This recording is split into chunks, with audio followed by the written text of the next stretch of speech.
Salut à tous, c'est Benji et je voulais vous faire cette petite vidéo pour vous présenter un nouveau produit qu'on a enfin reçu chez Orange. Alors ce nouveau produit, c'est une enceinte. Jusque-là, vous allez me dire rien d'exceptionnel et je suis tout à fait d'accord avec vous. Par contre, il intègre une fonctionnalité que j'attends depuis très longtemps. Donc ce produit, je ne vais pas vous faire attendre plus longtemps, c'est la nouvelle enceinte de chez JBL. Cette enceinte qui se nomme la Link 10.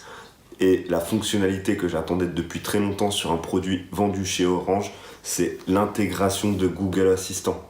Et donc, avant de vous montrer les différentes fonctionnalités de ce produit, on va d'abord procéder à un petit déballage. Et donc voilà, c'est parti, on va ouvrir donc cette petite enceinte. Alors, c'est parti. Comme d'hab chez JBL, on retrouve de belles finitions sur la boîte. Petit aimant de côté. Et donc jusqu'à présent, on va pas commencer directement par le produit, mais plutôt par les petits accessoires qui l'accompagnent. Alors, voyons voir.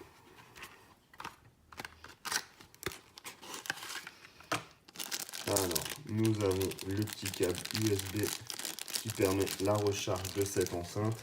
Et oui, puisque c'est une enceinte avec une batterie intégrée dedans. Donc ça aussi, c'est plutôt pas mal pour ceux qui souhaitent avoir un produit compatible Google Assistant et qui puisse se balader dans la maison en fonction des pièces dans lesquelles l'utilisateur se déplace.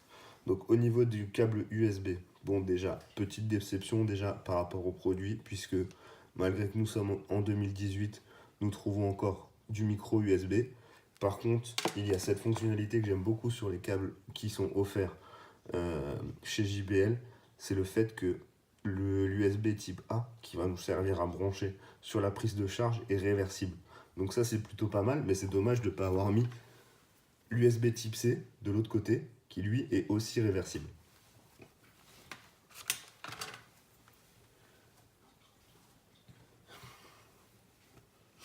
Alors c'est parti, partons sur l'enceinte. Alors déjà là, dans le dernier petit paquet, nous avons le guide d'utilisation, ce qui se fait de plus en plus rare aujourd'hui dans les produits. Et donc la fameuse petite enceinte. Alors elle pèse son poids, hein. Je vais pas vous mentir. Généralement c'est plutôt bon signe.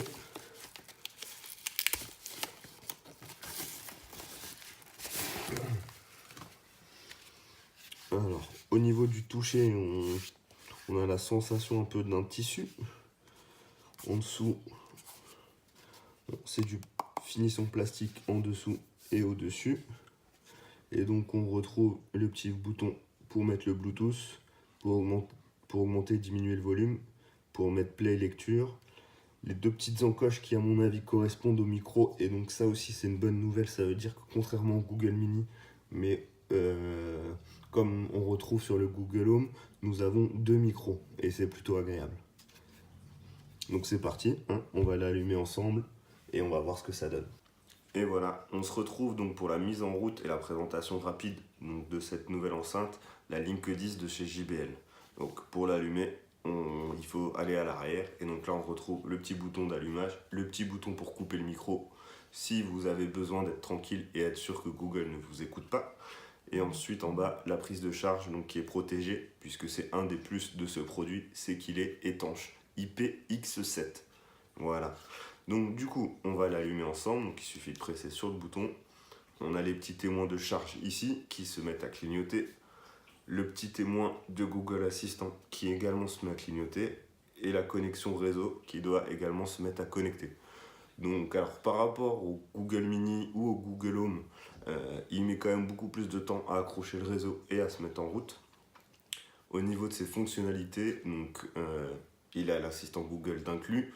Ça lui permet également de lancer directement des musiques sur Deezer, sur Spotify, d'écouter telle ou telle radio juste en lui demandant, ou même directement des podcasts. Ça peut vous permettre de gérer les lumières de chez vous ou le thermostat si vous en êtes équipé. Voilà, il est connecté. Donc je l'ai déjà testé, je l'ai déjà connecté avec mon application Google Home pour gagner du temps. Et donc du coup, on va pouvoir faire quelques tests ensemble rapidement pour vous montrer un peu ses fonctionnalités. Alors, déjà, un truc tout bête. Pour mettre en route l'assistant Google, on a deux moyens, soit de presser le petit bouton qui est là-haut, soit de prononcer la petite phrase magique, enfin une des deux. Dis Google, bonne nuit. Ok, j'arrête 4 lumières. Et oui, là normalement vous ne me voyez plus puisqu'il a éteint toutes les lumières. Et on va les rallumer. Dis Google, allume la lumière bureau. Très bien, j'allume la lumière bureau. Dis Google, allume la lumière boule. Très bien, j'allume la lumière boule. Voilà, donc ça déjà c'est quelque chose qui est assez sympathique puisque donc les enceintes Philips Hue sont compatibles avec Google Assistant. Donc ça peut vous permettre de contrôler vos lumières si vous avez les lumières qui sont compatibles. Ensuite au niveau de la musique, comme je vous l'ai dit, c'est compatible avec Deezer. Donc on va tout simplement lui demander de jouer de la musique. Dis Google, écoutez de la musique sur Deezer.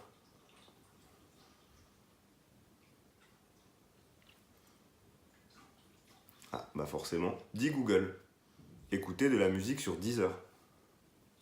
Bien sûr, je mets de la musique sur Deezer.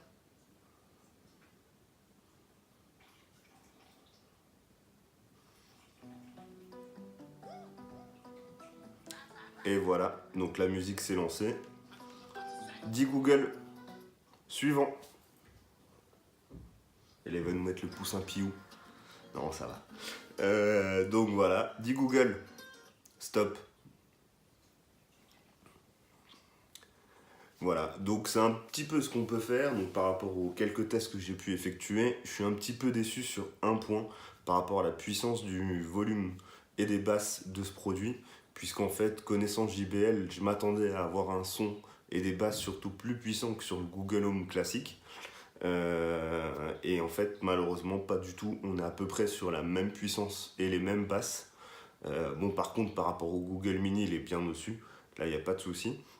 Par contre, si vous cherchez un produit qui dégage un peu plus de puissance que le Home classique, partez plutôt sur la Link 20 ou encore sur celle du dessus, la Link 30, qui va bientôt arriver également, parce que sinon vous serez déçus. Par contre, son plus par rapport donc, au Google Home classique, c'est le fait qu'elle ait 5 heures d'autonomie, donc ça peut vous permettre de la déplacer dans les pièces et vous suivre, et même du coup de sortir à l'extérieur avec.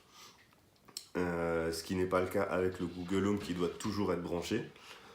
Et ensuite, ce qui est bien, c'est l'étanchéité, puisqu'en fait, l'utiliser dans la salle de bain, même si il est loin, le Google Home, le problème c'est qu'il y a quand même de l'humidité, et donc ça peut détériorer le produit, ce qui ne sera pas le cas sur ce type d'enceinte-là. Voilà, donc pour vous rappeler, le produit il est disponible en boutique chez Orange au tarif de 169,90 €. Je vous invite à venir le découvrir. Si vous voulez l'essayer en boutique, je suis sûr qu'il y a des conseillers qui seront ravis de vous le présenter. Et je vous dis à très bientôt, peut-être dans une autre vidéo. Allez, ciao ciao!